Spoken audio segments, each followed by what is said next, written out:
This week's pixel art journey challenge was coffee, so I brewed up some creativity to pixel this piece. If you're unfamiliar, every week a pixel artist named Silex announces a new theme in their Discord with only 2 rules. Stick to the theme and keep your resolution at 16, 32, or 64 by 64. And I thought I needed a lot of room to espresso myself, so I chose to work with the largest canvas size. For my art, as usual, I started by blocking in the large shapes, but I quickly realized something. It's not just tilted ellipses that I struggle with, it's curves in general. Like, why are they so hard for me?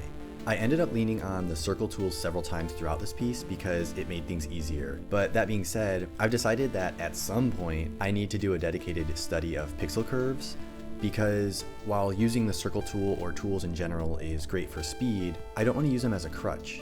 I want to understand what I'm doing and then use the tools intentionally. Once I roughed in the handle's shape, I moved on to shading the outside of the cup. To help with this, I applied some dithering along the border where the gray and white tones meet. When I first started dithering, I used it to generically shade areas without really understanding what I was doing, and of course that yielded mixed results. But now I'm starting to understand that the reason you dither is because it allows you to create this halftone in between 2 solid tones. Even though I'm still a newbie, it's cool to apply this technique and see it actually work in my art. Next came the coffee, and finally a splash of color. Get it? Like a splash of coffee? Alright, I'll stop. So this was a great exercise in value selection and hue shifting. At least I think those are the correct terms. I pixeled in the basic silhouette using this middle brown tone, and then added in the highlights and the lowlights with kind of the orangey yellowy tone and then the darker browns. At this point, I took a step back and something still felt off. The cup looked like it was floating, so I added a shadow beneath it, and guess what? More curve struggles. First, I tried copying and rotating the top of the cup, but ultimately relied on the circle tool again. I also experimented with dithering in the shadow, but it didn't quite work, so I just left it as the solid tone.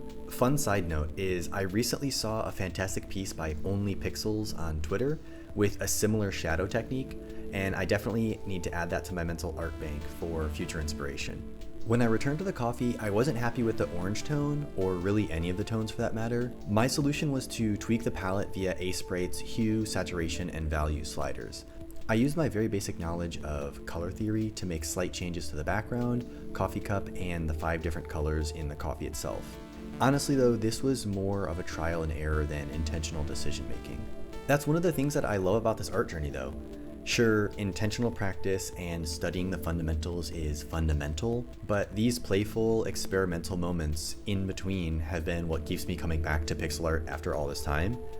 It's fun, it's fulfilling, and even when I struggle with curves or colors, I choose to see the coffee cup as half full. Every piece is just a little bit of progress. And I think that's the most important thing. I had a latte fun making this, and I hope you enjoyed the video. Thanks for watching.